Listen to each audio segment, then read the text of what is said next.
ये इबरतनाक दास्तान दो नौजवानों की है कि जिन्होंने मुर्दे पर कब्र में बीते जाने वाले हालात की टो लगाने की कोशिश की तो उन्हें इसकी कितनी भारी कीमत चुकानी पड़ी। कहते हैं कि शाम का वक्त था, दो नौजवान कब्रिस्तान में कब्र की खुदवाई करवा रहे थे। ये कब्र उनके करीबी दोस्त की थी कि चंद दिन पहले तक जिसकी शादी की तैयारियां उसके घर में पूरे जोर शोर से जारी थी, लेकिन फिर खानदानी दुश्मनी की वजह से किसी ने उसे मौत के घाट उतार दिया और शादी की खुशियों वाला वो घर मातम कदे में बदल गया। कब्रिस्तान में गोरकन ने शाम के वक्त इस कब्र की खुदाई मुकम्मल कर ली तो उनसे कहने लगा कि आप लोग यहीं पर खड़े रहें, जब जनाजा आ जाए तो मुझे आवाज दे देना, मैं अपनी झोंपड़ी में आराम करने जा रहा हूँ। कब्र की रखवाली के लिए मौजूद दो लड़कों में से एक ने कांपते हाथों के साथ अपने घर फोन मिलाया और पूछा कि मैयत को जनाजगाह से यहाँ कब्रिस्तान लाने में कितनी देर बाकी है। ये पूछकर उसकी आंखों में आंसू आ गए और वो ज़ारो कतार रोने लगा, क्योंकि मरने वाला उसका ना सिर्फ कज़न बल्कि बेहद अजीज दोस्त था, जबकि उसके साथ कब्र की खुदवाई के लिए आने वाला दूसरा नौजवान उनका मुश्तरका दोस्त। शाम ढल रही थी और वो दोनों गम से निढाल कब्र के पास खड़े थे। कब्रिस्तान में अंधेरा आहिस्ता आहिस्ता बढ़ता जा रहा था और कब्रिस्तान के माहौल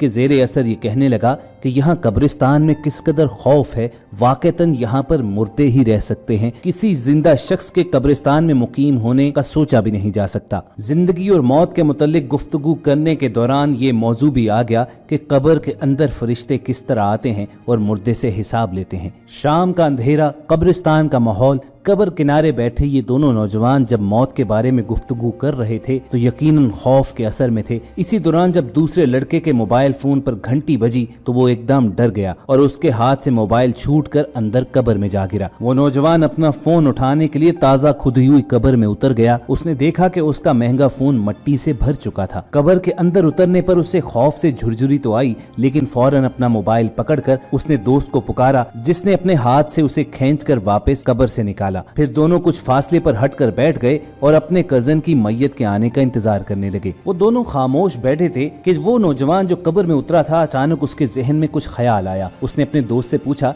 कि क्या ये कब्र के लिए मौजूद सलीबे तुम एक एक करके उठा सकते हो? उस दोस्त ने कहा कि हाँ बिल्कुल, लेकिन तुम ये क्यों पूछ रहे हो? उसने कहा कि मैं जरा देर के लिए कब्र में उतरना चाहता हूँ ताकि ये महसूस कर सकूं कि जब कोई कब्र में होता है तो उस पर क्या गुजरती है। तुम यूं करना कि मेरे कब्र में उतरने के बाद सीमेंट की ये चारों सिलें उसके ऊपर रख देना। वो दूसरा दोस्त उसकी बात सुनकर ही लरस गया और उसने कहा कि तुम्हें इस मौके पर भी इस तरह की बातें सूझ रही हैं, और अगर ये सब कुछ करने के दौरान यहाँ पर जनाजा आ गया तो लोग हमें कितना बुरा भला कहेंगे कि अपने दोस्त की कब्र की भी ये लोग बेहुरमती कर रहे हैं। मगर लाख समझाने के बावजूद वो अपनी ख्वाहिश पर डटा रहा और उसे कहने लगा कि वो सिर्फ चंद मिनट के लिए कब्र के अंदर लेटना चाहता है और वीडियो बनाकर वापस आ जाएगा। उसने अपने दोस्त से कहा कि वादा रहा कि ये मेरी आखिरी शरारत होगी, आज के बाद मैं तुम्हें शामिल करके कोई शरारत नहीं करूंगा। जब वो अपनी ख्वाहिश पर बजिद रहा तो दूसरे दोस्त ने उसकी बात मान ली, जिस पर वो उठकर जाकर कब्र में लेट गया और दूसरे दोस्त ने उसकी कब्र पर सीमेंट की सारी सिलें रख दी। आखिरी सिल रखने से पहले उसने दोस्त से मजाकन कहा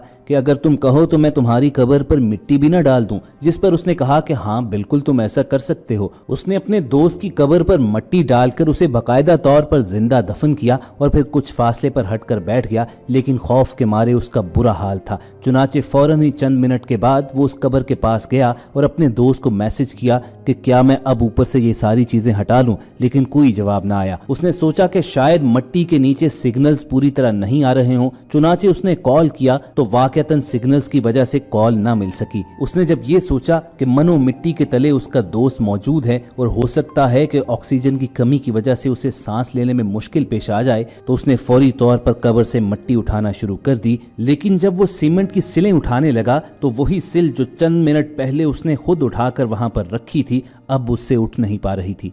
काफी मर्तबा कोशिश के बावजूद वो अपने मकसद में कामयाब ना हुआ तो डर और खौफ के मारे वो फौरन तौर पर गोरकन की झोंपड़ी की तरफ भागा और उसे अपने साथ आने को बोला।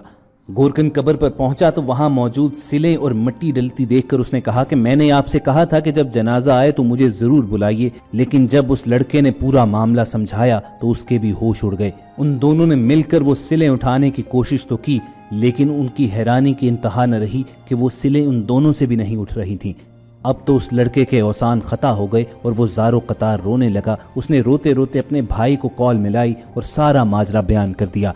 اس کے بھائی نے اسے یقین دہانی کروائی کہ جنازے سے پہلے وہ خود قبرستان پہنچ رہا ہے۔ دوسری جانب قبرستان میں وہ لڑکا غم اور خوف سے اس قدر نڈھال ہوا کہ اپنے ہوش کھو بیٹھا۔ اس کا بھائی جب قبرستان پہنچا تو اپنے بے ہوش چھوٹے بھائی کو دیکھ کر مزید پریشان ہوا۔ گورکن نے جو تفصیلات اسے معلوم تھی اس کے گوش گزار کر دی، اور ان کے لیے حیرانی کا مقام یہ تھا کہ وہ سلیں ان سے بھی نہیں اٹھ پا رہی تھیں۔ فوری طور پر انہوں نے جنازے کے لیے لائے جانے والی میت کے لیے دوسری قبر تیار کی، اور اسی دوران قبر کے اندر ویڈیو بنانے کے لیے جانے والے نوجوان کے گھر میں اطلاع کر دی گئی۔ وہاں پر کوہرام مچ گیا۔ اپنے بچے کے لیے وہ قبرستان پہنچے تو سب سے پہلے انہیں یہ شک گزرا کہ شاید ان کے بیٹے کے دوست نے اسے نقصان پہنچایا ہو، اور اب اپنا گناہ چھپانے کے لیے یہ جھوٹی بات گڑ رہا ہے۔ لیکن یہ سب کچھ تو تب ثابت ہو سکتا کہ جب وہ قبر کھل پاتی۔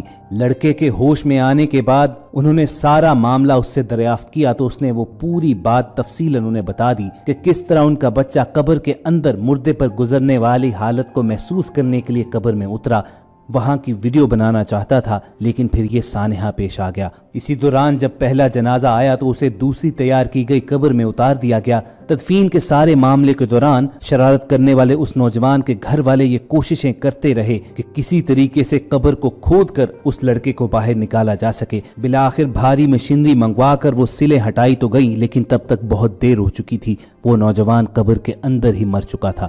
وہاں موجود ایک عالم دین کا کہنا یہ تھا کہ قبر اصل میں اس ظاہری دنیا سے پردے کا نام ہے۔ اس نوجوان نے اپنی شرارت میں اس پردے کو چاک کرنے کی کوشش کی تو اسے اس کی عبرتناک سزا دے دی گئی۔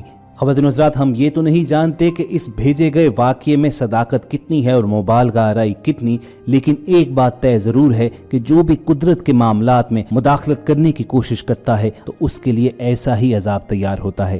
یاد رکھیے کہ دین اسلام میں طنز و مزاح کی اجازت ایک خاص حد تک ہے، لیکن جب یہ مذاق مقدسات اسلام اور شعائر دین تک پہنچ جائے تو خطرناک صورتحال اختیار کر لیتا ہے، اور بعض اوقات انسان ایمان جیسی عظیم دولت سے ہاتھ دھو بیٹھتا ہے۔ دین یا دین کے کسی شاعر سے مذاق بہت بڑا گناہ ہے۔ اللہ تعالیٰ کی حدود کی پامالی اور کفر کی وادیوں میں سے ایک وادی ہے جس پر اللہ تعالیٰ نے قرآن کریم کی سورۃ التوبہ میں گرفت بھی کی ہے۔ اللہ رب العزت نے فرمایا، اگر آپ ان سے پوچھیں تو وہ کہیں گے کہ ہم تو یوں ہی آپس میں ہنس بول رہے تھے، تو کہہ دیجئے کہ اللہ، اس کی آیات اور اس کا رسول ہی تمہارے ہنسی مذاق کے لیے رہ گئے ہیں۔ تم بہانے نہ بناؤ، یقیناً تم اپنے ایمان کے بعد بے ایمان ہو گئے، اور اگر ہم تم میں سے کچھ لوگوں سے درگزر کر بھی لیں تو کچھ لوگوں کو ان کے جرم کی سنگین سزا دی جائے گی۔ ایک بات طے ضرور ہے کہ جو بھی اللہ تعالیٰ کی مقرر کردہ حدود سے تجاوز کرتا ہے تو اس کے لیے ایسا ہی عذاب تیار ہوتا ہے۔ آپ اس بیان کی گئی داستان کے بارے میں اپنی رائے کا اظہار کرنا چاہتے ہیں تو ہمارا کمنٹ سیکشن حاضر ہے۔ ایسی اصلاحی ویڈیوز حاصل کرنے کے لیے آپ ریڈ بٹن پر کلک کر کے اور بیل آئیکن کو پریس کر کے ہمارے سبسکرائبرز بن جائیے۔ اپنا اور ارد گرد کے لوگوں کا خیال رکھیے۔